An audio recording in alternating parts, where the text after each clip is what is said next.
Mundo Neurodiverso, un podcast creado por ATSAN, Centro Psicopedagógico y Psicoterapéutico, el espacio donde las condiciones del neurodesarrollo importan. Información, mitos, preguntas frecuentes, entrevistas con expertos, testimonios y más. Aquí creemos que no importa cuál sea tu condición de vida, soñamos con un mundo donde todos pueden ser ellos mismos y ser celebrados por lo que son. Un mundo de diferencias es un mundo de posibilidades. Comenzamos. Hola, ¿qué tal? Bienvenidos a Mundo Neurodiverso, en esta sección llamada Sacúdete la duda. Yo soy Guadalupe Romero, soy licenciada en Educación Especial y soy cofundadora del Centro Psicopedagógico ATSAN aquí en Guadalajara. Este espacio busca el poder responder o encontrar respuestas a esas preguntas que nos hacen constantemente algunos padres, ya sea en redes sociales o aquí mismo en consulta. Y bueno, sin más preámbulo, vamos a iniciar con estas primeras preguntas, ¿sí? Entonces vamos a ver, Juan Hernández nos pregunta una pregunta muy básica, pero muy importante de reconocer y de definir, ¿qué es el autismo? ¿Sí? ¿Qué es el autismo? El autismo es una enfermedad, de pronto nos llegan a decir. Me ha tocado escuchar a algunos papás que me llegan muy preocupados diciéndome, ¿qué pasa con mi hijo? El autismo, me dijeron que tiene autismo, es algo degenerativo, o por ahí escuché algo sobre el autismo. ¿Qué es el autismo? Es importante decir que el autismo es una condición del neurodesarrollo. Y nos referimos a condición del neurodesarrollo a una forma de ser diferente, de ser y de desarrollarse de manera diferente. Quiere decir que nuestro niño vamos a empezar a observar conductas diferentes en este proceso de desarrollo y esas conductas van a ser en torno a un lenguaje distinto, muy peculiar, en la forma de socializarse y en la forma de entender y de aprender las cosas, ¿sí? Obviamente, si en estas tres áreas es diferente, pues nuestro comportamiento va a ser distinto. Entonces, sí, el autismo es una condición de vida y nos referimos a condición de vida a una cuestión que va a tener nuestro niño toda la vida, ¿sí? Se nace con autismo y se muere con autismo. ¿Cuándo se va a morir? Pues como el resto de las personas, ¿no? El tener autismo no implica una enfermedad ni degenerativa, va a desarrollarse biológicamente como cualquier otro niño, sin embargo, la forma de ser, de comportarse y de desarrollarse va a ser distinta, ¿sí? María de los Ángeles nos pregunta, ¿cuáles son los síntomas de esta condición? ¿Cómo puede observar? También es otra pregunta que nos hacen. ¿Cómo puedo observar esas conductas tan peculiares del autismo? ¿Cómo puedo saber si tiene autismo?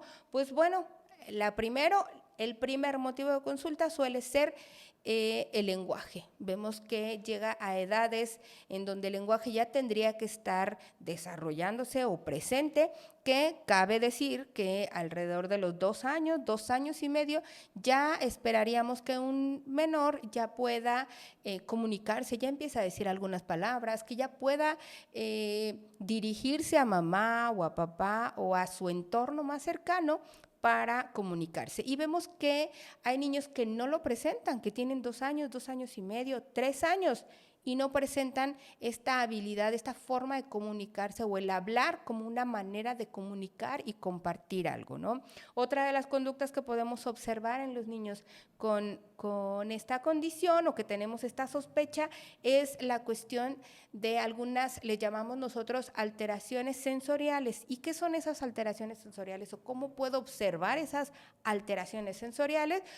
Pues bueno, la cuestión de la alimentación, son estos niños que de pronto dicen los papás, es que es muy piquis para comer. ¿Por qué? Porque solo come quesadillas, o solo come fruta, o solo come ciertos alimentos, y que incluso cuando le ofreces o le das otro alimento, puede provocar ascos, ¿no? Hay papás que nos han llegado a decir, es que cuando le quise ofrecer un plátano o le quise ofrecer cualquier otro alimento que para cualquier niño puede ser atractivo, puede incluso devolver el estómago y hacer como si le diera asco, ¿no? Entonces, esta cuestión de la alimentación es muy común que podemos encontrar en nuestros niños con autismo. También podemos encontrar algunas alteraciones del sueño. Es recurrente que los papás de pronto nos lleguen a mencionar que no duerme bien o le cuesta mucho trabajo conciliar el sueño, o duerme 2 horas y despierta como si fueran las 12 del día y anda con una pila imparable, ¿no? Entonces, esta parte del sueño, en cuestiones comportamentales, niños que como no se comunican, pueden ser de pronto lloran mucho y es difícil consolarlos, ¿no? Esos momentos de llanto les cuesta trabajo a la mamá o al papá el consolarlos y dura mucho tiempo, o incluso pueden desbordarse de manera exagerada un berrinche o un llanto. Algunos de ellos caminan de puntitas, otros pueden presentar lo que le llamamos nosotros aleteo. ¿Y a qué nos referimos con aleteo? Pues el mover las manos de pronto como si se estuvieran echando aire ellos, o apretar sus manitas, o hacer ciertos movimientos muy repetitivos que no tienen un sentido para el resto de las personas, ¿no? Pero que ellos disfrutan haciendo este tipo de movimientos. Si observamos estas conductas, es posible que pudiéramos estar observando un desarrollo se trata de un desarrollo fuera de lo regular, y tendríamos que llevarlo a que puedan hacer una valoración, porque estaríamos sospechando de que pudiese estar en el espectro autista o en el autismo, ¿sí? Ramiro pregunta, ¿cuándo acudir a un especialista? ¿Sí? Y su segunda pregunta, bueno, aquí van 2 por 1, su segunda pregunta es, ¿qué especialista trabaja esta condición, ¿no? La primera respuesta para Ramiro es, ¿cuándo acudir? Pues cuando observamos estas conductas que ya mencionamos. Mi niño tiene alteraciones en la cuestión de la alimentación, pero verdaderamente no quiere comer nada o solo come ciertos alimentos. No está hablando, no está comunicando como se esperaría.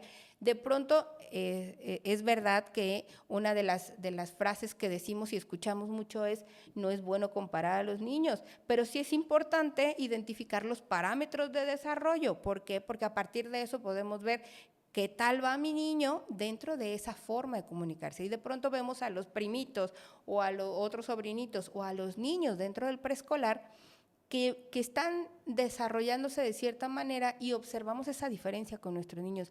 En ese momento es importante acudir con un especialista. ¿Y cuál sería ese especialista que puede atenderlo? Sería el neurólogo, sería el médico, sería el médico pediatra, porque bueno, muchas veces en edades muy tempranas es el pediatra, y sabemos que el pediatra atiende hasta los 18 años.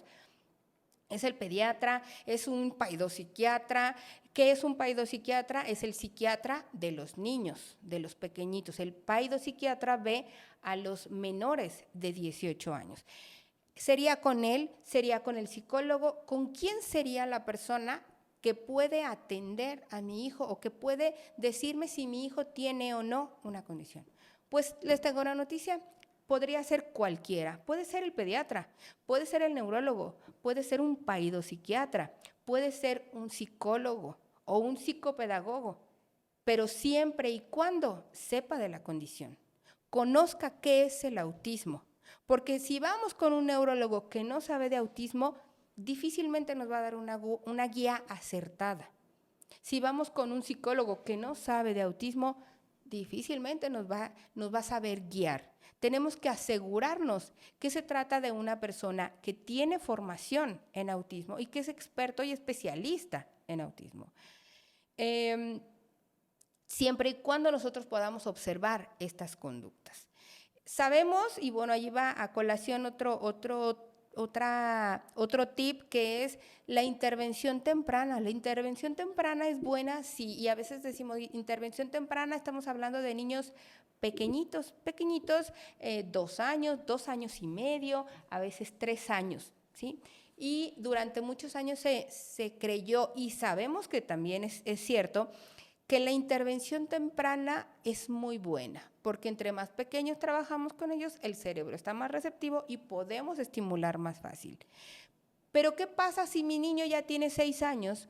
¿Qué pasa si mi niño ya tiene 7, 8 o más años y estoy sospechando que pudiera tratarse de autismo?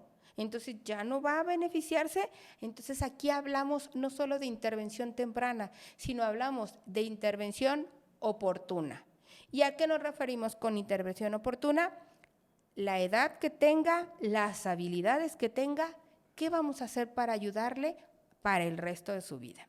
¿Sí? Entonces, si mi niño ya tiene más años, entonces ya no va a beneficiarse. Sí, siempre hay oportunidades y posibilidades para todos. Lo importante es saber en dónde estamos parados. Por eso la importancia del diagnóstico. Si yo sé en dónde está, cuáles son las habilidades de mi niño y la condición que tiene, entonces podré brindarle las herramientas para que se siga desarrollando. ¿Sale? Vamos a ver entonces la siguiente pregunta. Óscar Sánchez nos pregunta, ¿cómo saber que el diagnóstico es bueno? Híjole, la realidad es que cuando nosotros asistimos con un especialista, vamos confiados, porque nosotros no sabemos. Y hablo especialistas de lo que sea, ¿no? Punto y aparte un poquito del autismo. Si yo me duele mi garganta, tengo escalofríos, ya tengo varios días y no me sirve ningún medicamento, voy con un especialista, ¿no? Voy con un otorrino a que me pueda consultar y confío en ellos. Y sucede mucho que tendríamos que estar confiando en el especialista y lo que nos dice, porque su obligación es ser ético y decirnos qué es lo que está pasando con nuestro hijo. Pero también una manera de confirmar si el especialista es el adecuado y que lo que me está diciendo es lo adecuado, si el diagnóstico es certero, también tiene mucho que ver con nosotros como papás. Los papás son, y siempre lo he dicho, son los que más conocen a su niño. Nadie conoce más a tu hijo que tú. Esa es una realidad. Nosotros como profesionistas que nos dedicamos a esto, conoceremos el desarrollo, conoceremos cuáles son los pasos a seguir, o sea, en el nivel que está, cuál es el siguiente paso que yo tengo que enseñarle, conoceremos metodologías para enseñarle y darle ciertas habilidades, pero conocer al niño como individuo es el papá. Mi recomendación en este caso sería, ve con el profesionista, escúchalo, reconoce y pregúntale. También es válido preguntarle a qué se dedica, cuál es su experiencia, si tiene experiencia o no con los niños, pero también confía en tu intuición como papá. Cuando el especialista te da un diagnóstico, tiene que explicarte en ese diagnóstico también cómo es que lo está manifestando tu hijo. Y a ti como papá te tiene que checar lo que tú observas y vives todos los días en casa con tu hijo con lo que te está diciendo el especialista. Y aquí hay otro puntito que yo le agregaría, la observación y reconocimiento de nuestros hijos de manera objetiva. Es verdad que con nuestros hijos queremos verlos maravillosos, ¿no? Ya lo dice el dicho de mamá o papá cuervo. Pero la realidad es que conocemos muy bien a nuestros hijos y tenemos que ser muy objetivos de las necesidades. En la medida en que nosotros seamos objetivos de las necesidades de nuestros hijos, la intervención y el acompañamiento va a ser lo más certero. Entonces, confía en la medida en que te des cuenta que el profesionista se dio el tiempo de conocer a tu hijo y que lo que está sustentando teóricamente coincide con lo que observas en casa con tu hijo día a día. ¿Sí? Bueno, la siguiente pregunta es Jessica, que me parece muy interesante. Su pregunta es, ¿cuál es el margen de error para un falso positivo? Y podrían decir, ¿existen falsos positivos? Sí, sí existen falsos positivos. ¿Y por qué se da? ¿Cuál es el margen de error? Esta parte del margen de error me suena como alguna cuestión de porcentajes. La realidad es que no se maneja de esta manera. ¿Por qué? Porque los estudios, ahorita pensando en esta parte de los falsos positivos, me suena como a estos estudios que se hacen médicos en donde, no sé, una prueba de embarazo, ¿no?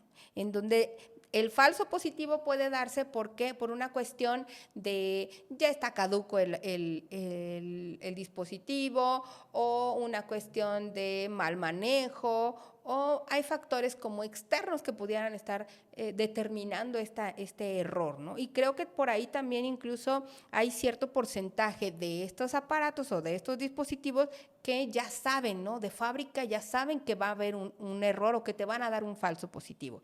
En el autismo no, porque además no hay un estudio médico, ya estaremos hablando en algún momento sobre las pruebas o los recursos y las herramientas para hacer evaluaciones. Pero la manera de llegar a un diagnóstico va más allá de un estudio médico, de le inyecto o le extraigo sangre o le hago. Todos estos estudios médicos que existen no nos van a arrojar el diagnóstico de nuestro niño. La manera más asertiva de poder llegar a un diagnóstico es a través de la observación. Entonces, quiere decir que si hay un falso positivo, ¿se equivocó el terapeuta o el evaluador? Pues puede ser que sí, no lo descartamos. Sin embargo, cuando se dan estos errores, es más común que los tengamos en edades muy tempranas. Y muy tempranas me estoy refiriendo al 1 año y medio, 2 años, incluso 3 años, en donde de pronto la inmadurez propia del niño por la edad pudiera hacernos que se confunda el diagnóstico con otras condiciones, en donde evidentemente hay un desfase en el desarrollo del lenguaje, evidentemente hay alteraciones sensoriales que producen estas conductas que ya mencionamos anteriormente, pero que la edad puede estar influenciada. Por ahí hace muchos años escuché una frase de un especialista en un curso que tomé que hablaban sobre el diagnóstico se escribe con lápiz. Y yo decía, claro que no, porque el diagnóstico se es o no se es. A lo que se referían con esta frase es que es importante seguir observando, seguir conociendo, conocer al niño, ver sus avances. No quiere decir que la intervención le va a quitar el autismo o le va a quitar cierta condición. No, el tiempo y la intervención permite que el niño pueda crecer, pueda desarrollar habilidades propias de su naturaleza y entonces nos ayuda a ir definiendo el diagnóstico. Entonces, ¿puede ser que haya un error? Sí, pero estos errores se pueden cometer más o es más fácil que caigamos en estos falsos positivos en edades muy tempranas. Por eso es tan importante, y este mensaje no es tanto para los papás, es para los profesionistas, ser muy cautelosos con el diagnóstico en edades tempranas. Ya tiene 6 años y tiene todo este cuadro conductual, tenemos que ser muy claros, porque ¿quién es el más beneficiado a partir de un diagnóstico? Los papás. A lo mejor alguno de ustedes contestó, los niños. No, la realidad es que son los papás. El papá tiene que saber qué es lo que está pasando con su hijo. Que de manera secundaria el chico se ve beneficiado de su diagnóstico, sí, ¿por qué? Porque hacemos una intervención adecuada, porque le damos las herramientas necesarias, ¿sí? Pero la realidad es que el mayor beneficiado del diagnóstico es el papá, el chico y todos los que nos unimos en este proceso de intervención para saber cómo ayudarle y cómo sacarlo adelante. ¿Sí? Bueno, quiero agradecerles el que nos acompañaran el día de hoy. El día de hoy vamos a cerrar con estas preguntas. Son muchas las preguntas que tenemos, pero bueno, los invitamos a que nos acompañen en nuestra próxima emisión. ¡Hasta luego! Si te ha gustado este podcast, compártelo. No olvides seguirnos en nuestras redes sociales, YouTube, TikTok, Facebook e Instagram como @centroatsan. O visita nuestra página web al www.atsan.com.mx.